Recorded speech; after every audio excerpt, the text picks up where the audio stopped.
Hey everyone, we're the Villains of Man. I'm JVD. I'm Smiley.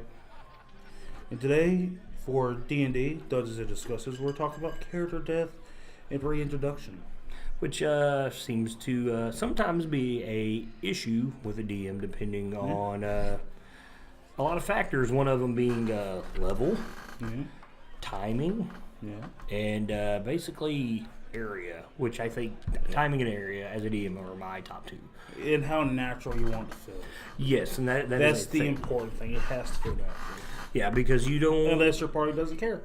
Yeah, and is it The Gamers? Is that old movie where they do that? Like, well, they're like it's like a documentary about some guys playing. I forget what it's called. I think it's The Gamers, and they're dressed like they're D&D characters, and the guy's a wizard and he dies, and then they're walking in the woods and they find another guy who's a wizard. It's the exact same guy. They're like, hey, we need a wizard. Jump right in line. He's like, all right, and so he takes the spot he had.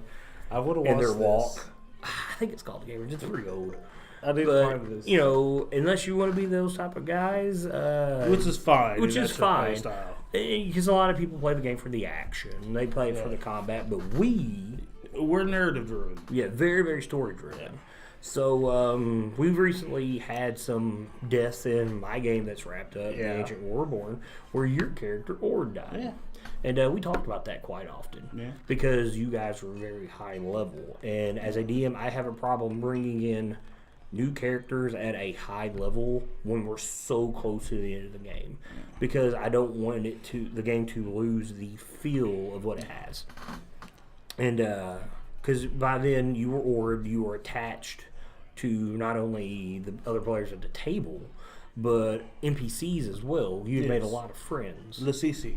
You had Varys, you had Snurt, you had Grizzly, you had Ties, all these characters, and here we are towards the end. You guys are gearing up trying to stop the Worm Speakers, and then your death was very unforeseen, but needed. And so we had the issue of to bring you back, how to bring you back, and like you had just said, you know, it has to go with the flow. You don't want to disrupt the game. And so I will let you take it from here with what I did. Essentially what happened was we talked back and forth. He asked me about Resurrection, and what did I tell you? You, as long as your reason for coming back made sense, which was with little Cece there. Yeah. You know, if you knew that she was not found, that was your character. The only reason your character would come back. That was the only reason why he left his own to begin with. Yes. And barring that, like, he wouldn't come back. And we were talking back and forth about character thing. Because you said that you didn't want to introduce a whole new character. Yes. But you had the perfect opportunity, like, which was supposed to be like the next session or two. Turned out to be like the next 5 or 6. Hey, you blame that on the other guys at the table. Yeah. Oh, yeah.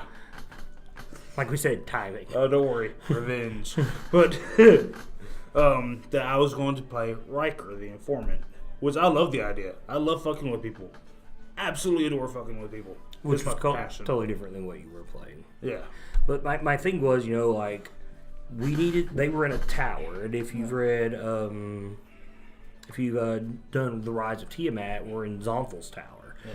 Really hard place to introduce a character. You're in a tower, which you were in the maze beforehand, so that made it even worse to introduce somebody. Yeah. Because you had to do the whole thing of, well, let's find somebody in the maze, which I didn't want to do that because you were about to find an NPC that you guys had already met once in the maze. So I didn't want to go that route. I'm like, man, what could I do that would work? And I wanted it to maybe be an NPC that you guys haven't met yet. And that's where the opportunity comes, like, well, Rocker is a guy that would run with them due to what he is and his job compared to, you know, just being somebody that was captured.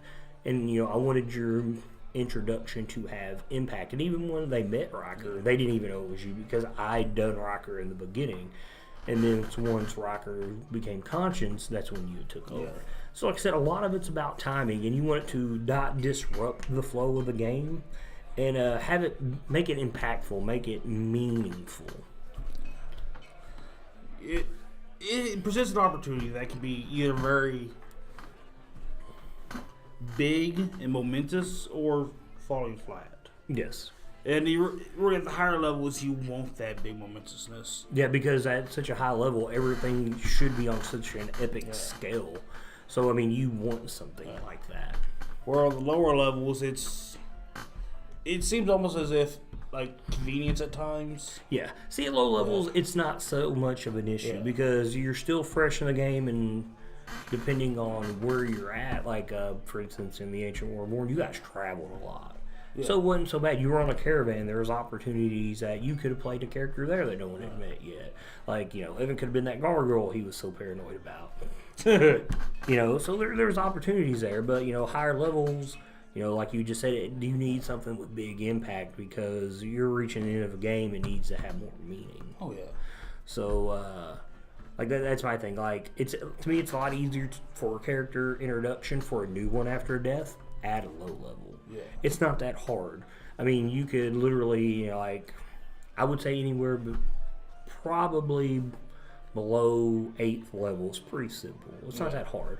But then again, I guess that depends on your DM style. Yeah. Like you had said, but I like to have my new characters have impact, which we've been talking about with my new character. Because last week somebody did the no. Hey, you know what, man? The dice demanded it. I couldn't help that. The dice were leading me to It sounds to me like you're trying to deflect blame, but okay. I am deflecting blame on the dice. The DM gods come down and say, "You must face Demogorgon." I mean, come on, I had disadvantage and still made it. I had no choice. So that means that you're the one that's supposed to get everybody out of the city, but... Hey, I did. I held off Demogorgon for 3 rounds. You did. And they were able to escape, so I will gladly accept that death. And that's the thing. If you're going to be a self-sacrificing character, make sure your character's death is well worth it. Yes, which seems to be the White Hammer way. It is. Yeah, even though we're backtracking time-wise, I started this. It's like you felt it in your bones that day. Oh, yeah. So, but it just Broderick was calling to me from up high, or maybe down low. Yeah, well, I would hope up high. We'll see. Well, I guess we'll find out one of these days. But character death is very impactful. That's the thing. For every death, basically, I guess you could say it's rebirth. Every player's like a phoenix. Oh, absolutely. So I don't like that analogy, but it's very, very true. Now, Caleb doesn't like that analogy either. Now, as a DM, would you rather have your new character introduction be as impactful as your death? The death to me should be the ultimate. Okay. Because I think I told you before, I have a hard on for tragedy to begin with. And like that moment when it all comes to an end should be like the blooming of a flower. This great, beautiful epilogue of everything that had happened. So you don't like being like old school D&D, like 2020 break, death by a goblin with a spear in your fuck no. I actually had that. I know somebody that's happened to. They quit playing for years. They were pretty mad. Yeah, but the DM even let that. So that's not the type of death that you want. And even at that, he didn't even get to introduce a new character. He was so mad. Yeah. So, and oddly enough, that's the same guy from our Divine Intervention episode. They did the Divine Intervention. Oh, maybe it was Karma. Lovely. I don't know. But, so as a DM, what are some creative ways you could bring a new character in for a player? Now, depending on when you're going to put this up. The easiest way for me is that if there's an NPC that the players are about to meet, or have just met. I think you could spoil that. I don't think it's going to hurt anything. Well, I'm just giving the gist of it. Mm-hmm. You could very easily replace the NPC with the player character, tell the player the NPC's information. Which what I did with you with Riker. Yeah. If they had just met an NPC that they haven't a chance to interact with much with, switch them on over. I thought about doing that with the Duergar Hammett, but I wanted to actually let you make your character. I would have been happy playing the Duergar. So. You could very easily just do the whole bloop. Here's a guy walking around. No, that's boring though. It is very, very. It boring. can be funny depending on how it's done though. It's very true, just much like how I explained it to you. Yeah. So there's a specific encounter I have conceived that I want to do in this game sometime. It is essentially you just see a guy wandering around, but. It's possible, maybe that's how I'm going to show That's this the next absolute game. gist of it. Yeah, he's just there. I've seen it happen before. My thing about bringing a character in is, I think it's best you bring a new character in that is somehow tied to your overall story as a DM. Because they need to fit. Breeds like activity within the storyline. Yeah, and especially if it'll help for the storyline. And to me, okay, like when I DM, when you hit about 6th, 7th level, that's when you really start to see my stories develop. Yeah. Because as a character, I mean, you're not really going to be thrown into this overall impactful, world-changing event until a higher level. Much like with y'all's games, I mean, you found out it was a cult of dragon, sure, and you thought you were just doing this job for Leosin, and it turned into something much bigger. So, and to me, like, that's why when I introduced you as Riker, I wanted it to make sure that it felt right, that it progressed the game. And the thing was, like, I gave you a ton of information to use to your advantage. Like, I mean, a lot of information. And that's the thing about character death. When you do stuff like that, depending on the level, you can do that. Because as a DM, that doesn't allow me to tell that part of the story. That allows you to play that part of the story. And not only does it make the DM's job easier, it also makes you feel like your character has been there the entire time. Yeah. So, especially when, one of the players thinks her long-lost brother has been dead, and boom, there he is. Oh, yeah. So, it's a good way also to bring in plot twists and cliffhangers, too.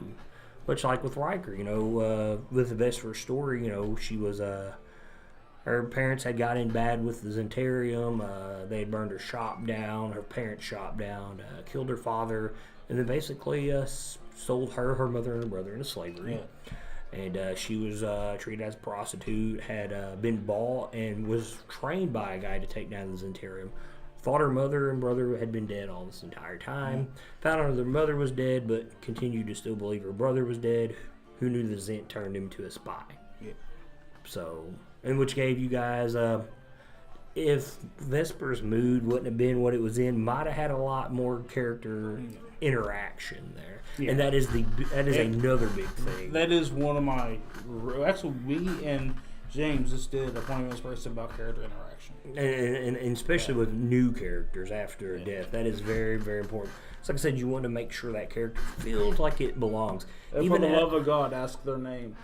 Just ask the name. No one ever asks names in D&D. I don't know why. Or maybe your new character doesn't want to give out their name. Maybe give them a surname, a title. Who would have thought? What made you say that? Well, because it's relevant information. Well, maybe something like that'll play out here soon. But character death. It's